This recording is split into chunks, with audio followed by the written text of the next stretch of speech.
Hello everyone, welcome to another episode of Choice of Rebels Uprising. We have just leaped up on top of a boulder in front of these two strangers that are coming. One seemed like a noble, both of them maybe. Goodness, I'm tired, folks. Hard to stay awake. But we are going to continue, so here we go. You see the two men clearly for the first time as they lurch away from you with startled yells. Both are tall, but the first speaker is rounder and softer. Bulbous belly, floppy hair, moon face traced with sparse stubble and the gentle wrinkles of middle age. The second man is wiry and visibly older. His weathered head is hairless except for his ferocious black eyebrows and the close-cropped gray beard on his chin. He recovers first from the shock, seizing his companion by the shoulders to drag him behind the mule. If we were going to shoot you, you'd have heard bowstrings before you heard my voice, you assure them. Throw down your swords, come out from behind the animal, and tell me who you are. After a long pause, two swords clatter onto the stony path, and the rotund noble steps cautiously into full view. I'm Horian Delil, he announces. My ecclesiastical companion is Linos, a longtime friend and advisor to my house, and I have the honor of speaking to. There's no reason to hide your identity. Callan Oakfell. Ah, yes, Horian groans winsomely as the lean man emerges to join him. Linos mentioned you. I understand that as Archon Phrygia has embarrassingly neglected the security of Windward Pass, you and your generous band of volunteers have assumed responsibility for passing travelers. Behind you, you hear Zvad chuckle. Glancing around to share a grin with him, you are surprised to notice a thin-lipped Colt raising his half-drawn bow in the direction of the noble. I bark. Did you hear me say otherwise? No, Captain, Colt shouts back at once, but where Thurgy? I saw the other one reaching inside his cloak. Linos raises his empty hand slowly above his head. No, neighbor, I think your eyes misled you, and in any case, I'm no Thurge. Search them, Colt, you order. He is visibly reluctant to put his bow down, but obeys with poor grace and roughly turns out the travelers' cloaks and saddlebags, finding nothing incriminating. He shrugs and brings their purses and swords back to you. Shrug.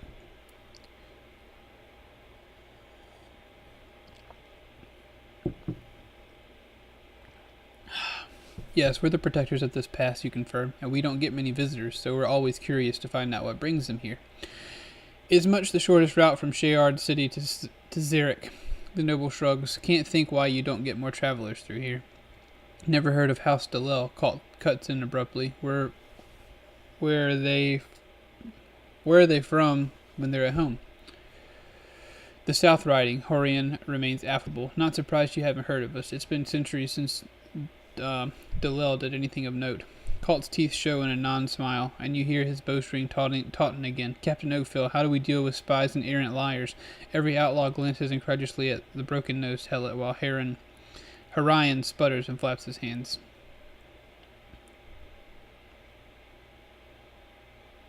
We don't lightly use such language as guests passing through our woods.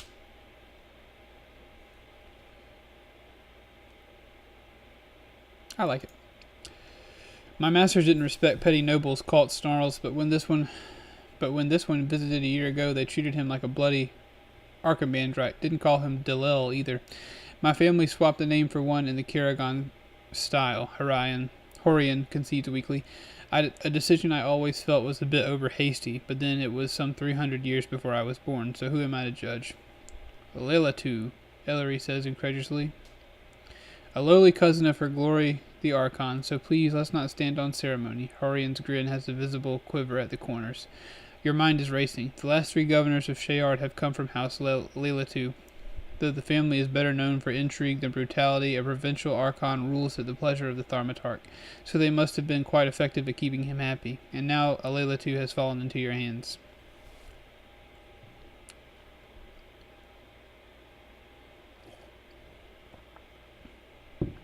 You thought it best to lie to us? Why is the Archon's cousin going to Zurich? Well, don't let us detain you any longer. You'll be unsurprised to hear that the price of passage through Windward is your sword and silver. Curious, there are many things I'd like to discuss with you. Please accept the hospitality of the Windward Band. Given your family's long service to Karagon, Curious, you can hardly expect me to let you live. Let's ask why they're going to Zurich. Because I don't remember where Zurich is. Is that the capital? You glance at Zvad, who looks equally curious. Zurich is one of the two closest districts of Windurge. As far as you've heard, it's a poor, undistinguished bit of hill country. Okay, so I was wrong.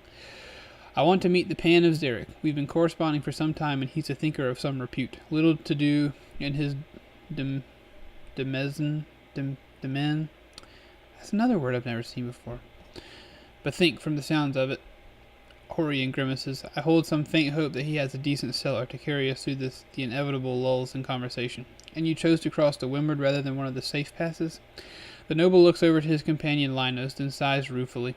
As you'll know, Captain, the safe passes are only so for those whom the Alisters disdain to protect, whereas Strategos Nomiki has been known to gratuitously use the phrase traitor to the hegemony when my name arises. He sees the blank expression on your face and hastens to add, Nomiki, the top Alistair in Shayard, the general. I've done my best to keep knowledge of this trip from her, for the sake of my own continued good health.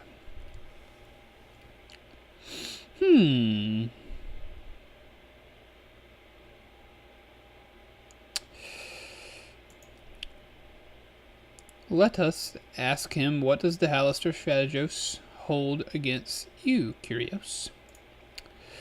Strategos Namaki is under the unfortunate impression that I aspire to see Shayard ruled by Shayardines rather than a foreign hegemon. Horian says lightly. Horian? I think Horian sounds better. We'll call him that. You glance at the Ecclesiast Linos, who appears remarkably unmoved. A most grave impression. How did she come by it? Horian waves a plump, dismissive hand. The court spawns rumor like a sewer spawns flies. Also, I said it rather loudly when in my cup's last angel day. So you're an enemy. So you're an enemy of the Alistairs just as we are. How very convenient. It was one reason I dared this pass. Horian's voice is entirely earnest. You may not have endeared yourself to the aristocracy, Captain, but in my experience, nothing brings enemies together like a stronger foe. Those of us who would see a freer Shayard have been following your exploits with some interest. I half hoped we'd encounter each other, though you'll understand that I didn't go out of my way to arrange an introduction.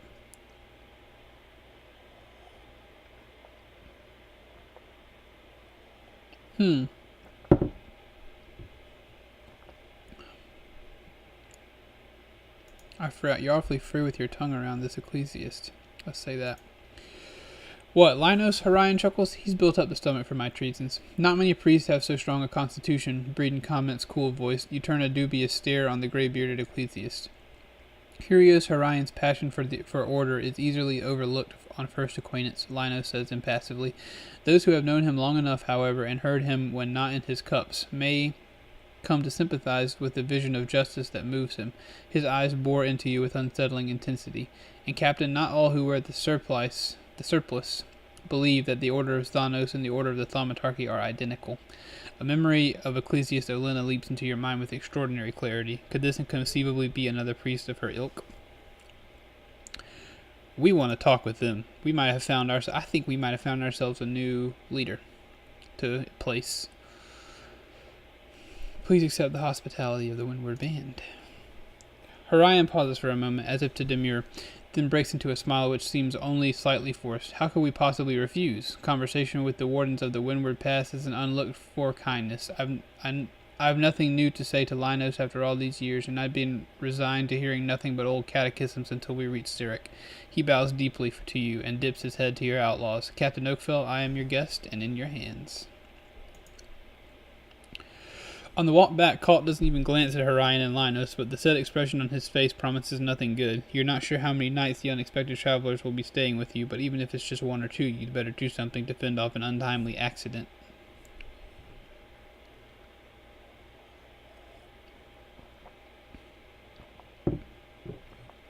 I'll ask Vod to protect them. You remember your worry, and Zvad, because he's a bandit and he doesn't quite have as much against him. You remember your worries in Zvad's ear, and the big wind just nods. They'll come to no harm, Captain. I'll see to it. When you finally descend to the camp, you ask Zvad to get your new guests settled in. For your part, you escape into the cool dark of the leader's tent to think through the explanation you're going to give the rest of the band. In another few hours, the space will be packed with sleepers. You don't yet have enough tents to dedicate one for your bedroll alone, but during the day, It's the one place you can meet privately and think in peace. Then, you kidnapped a Layla too? Your father sputters from the entry flap. Peace is, as ever, fleeting. No, father, he'll enjoy our hospitality, answer some questions, and in a day or two he'll be on his way. That's a harsh word for it. Call him a paying guest. Yes, I struggled to receive it. No, let's tell him no. Your father glowers at you. Hospitality? Bandits don't offer hospitality, boy. But rebels may. You meet his skepticism with an earnest stare. I just want to find out what brings him here, then I'll let them go. Excuse me. But he seems to believe you, but his scowl doesn't shift. Now he seems to believe you, but his scowl doesn't shift. Pah, no good will come of this. Turning on his heel, he leaves the tent as abruptly as he arrived. After another half hour of reflection, you clean up and head to the gap in the trees where the band is taking dinner. Hear me, you call to the assembled outlaws. The Archon's cousin, Horion Leilatu, is our guest tonight. A half-surprised rumble goes around the clearing. Plainly, word had already spread of the aristocrat's presence. He travels under my personal protection, so no one is to lift a finger on him, or his companion. Understood? Your followers respond with grudging nods and unhappy murmurs. The idea of a Leilatu guest clearly fills them with nothing resembling enthusiasm. Then Zavad brings Horion and Linos, blinking into the firelight, but your guests are visibly shaken to be greeted by a ring of hostile faces.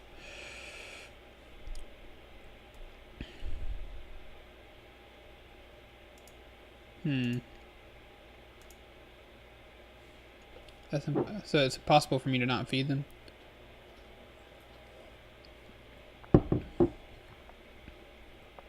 I guess I can be jovial. I'm not going to apologize. Horion beams with relief and is soon enthusiastically laughing along to your jokes. Your camaraderie with the Leilatu does not sit well with many others in the band. However, many take their food and walk off into the trees, muttering as they go. In the morning, you eat a spare breakfast while considering how best to question your guests. Upon reflection, you decide you want them to see you as a pragmatic outlaw. No need to be over-friendly, nor to threaten. You just want to know what brings him here, and draw out the information that will help you respond in the most advantageous way. You ask Zavad to bring you...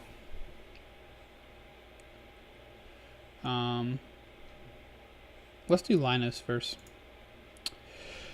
The grizzled, bald priest stoops as he enters the tent. How may I be of service, Captain Oakfell? His face is guarded but not unfriendly.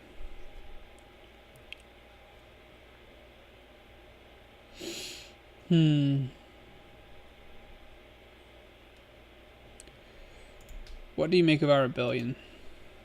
Ooh.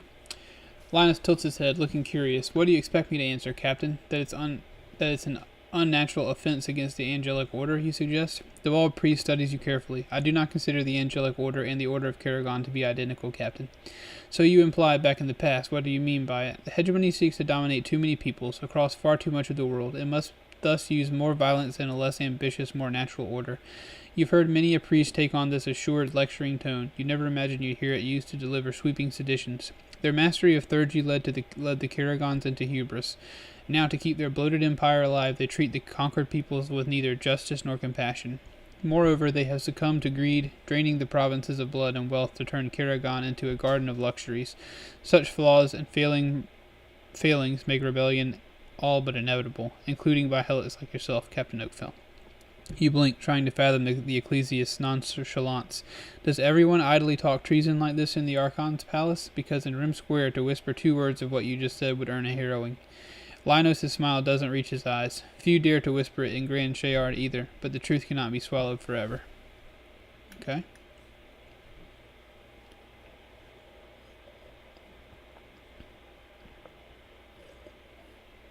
I hope you guys will forgive me, but I don't know if I'm going to read all of these. Tell me about your master, Horion. Lino searches your face for some sign of your intentions. Curious, Horion will never inherit the Leilatu land or house. He stands too far from the eldest line. Instead, he has always had a passion for the life of the mind, and in particular for the great Karagon tradition of philosophy, natural history, and political doctrine. His candor and irreverence on these matters make him an often inconvenient scion for a family known for Zonic devotion and loyalty to the Thaumatarch.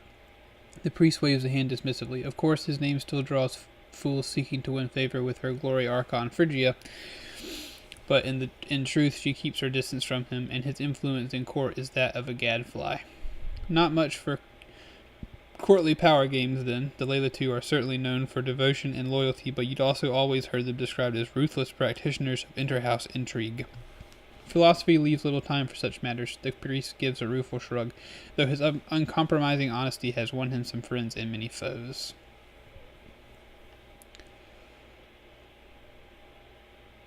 I don't really care if they're lovers.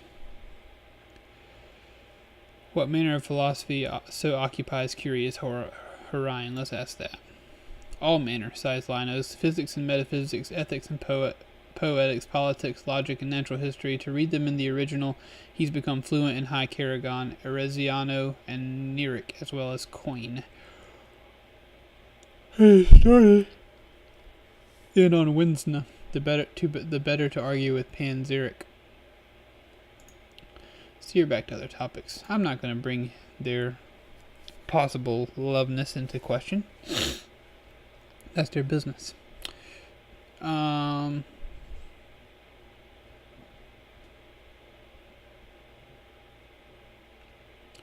Let's see. Let's tell me about yourself. I would like to hear a little bit about him. I hail from the Reach, Linus replies, the further end, a few days' ride from Aveki. I'd have taken you for a south-riding man by your speech. 2 decades in court will have that effect on the best of us. The bearded priest slips easily into a clipped northern accent. But no, I'm a Reacher-born, Captain. Third scion of the house, of a house which lost its land to the Alistairs generations ago. Now, no one but my father thinks of our family as noble. None but I ever saw the court of Shayard. And taking the vows brought you back there. You raised an eyebrow. Into the retinue of a Layla two, no less. Myself, not my house. Linus's voice is matter of fact. I've no heirs, and if I did, the vow of commonality would leave me naught to pass to them, save my vocation.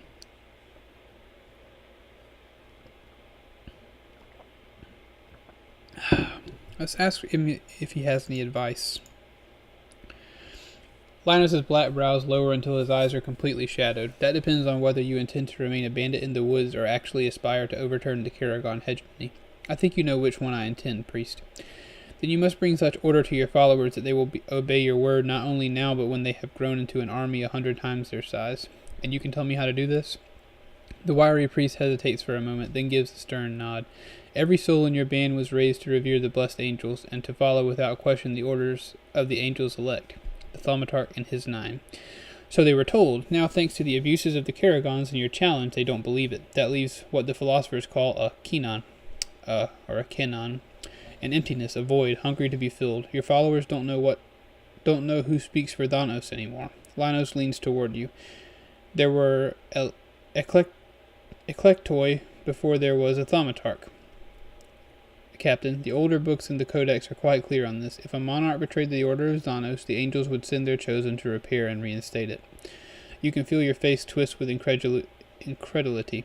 You're suggesting that the angels would choose a helot, someone that all the world thinks filthy and crude, barely higher than an animal? Ecclesius Linos hesitates only a moment before drawing himself up and declaiming, I believe the word of the angels, Captain, as recorded in the original Shayardine Codex before the blaspheming Karagons rewrote it and added their latter books to justify the hegemony. In those books it is clear that the Helotry are worthy of the compassion due any other human. But surely not the respect. There's a hard edge to your voice. The angels may choose as they will, however shocking their voice. I do not believe they will suffer the flawed order of the Thaumatarch forever. Already they are calling their Eclectoi, the chosen ones who will set the world to rights. He gestures at you. In so dire a situation, should it be a surprise that among their chosen is one furthest from the corruptions of power, one who threatens the hegemony with force? You would bless a rebellion in Xanos' name. In Xanos' name? A devout, if heretical, Shayardine priest from the capital. His support would mean a great deal, not only to your band but throughout the realm. But you struggle to believe that it's a sincere offer. You're so sure that the future I'll build is to your liking, Ecclesiast? No order perfectly reflects the order of the angels, Captain Oakfell. Linos' mouth twists slightly. You're sure he's heard tales of the anarchy you spread across the rim. If you are chosen as I suspect, the angels will reveal to you where you fall short of Thanos' order, but your movement will be constantly vulnerable to Zao unless your followers are wholly devoted to the word of the angels and prepared to follow their leader without question. Let me help you, and you will see the effect not just on this band, but on other priests of the angels all across Shayard who hear you named Eclect.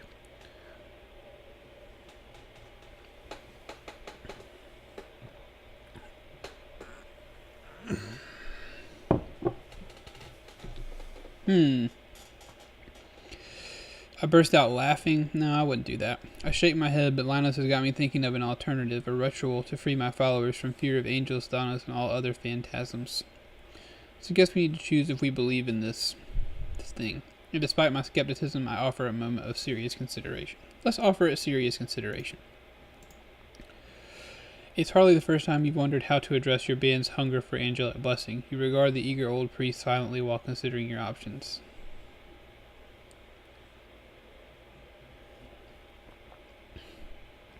Okay, folks, that will end today's video in another suspenseful moment where we choose what we want to do about this Eclect situation. I thank you so much for watching this video. You are lovely people, and I care for you greatly. I hope that you will continue to watch. Please be sure to leave a comment, be sure to like, be sure to subscribe to the channel if you have not already, and let me know if there's something else you'd like to see me play. In the meantime, enjoy yourself, and I will see you in the next video. I love you very much.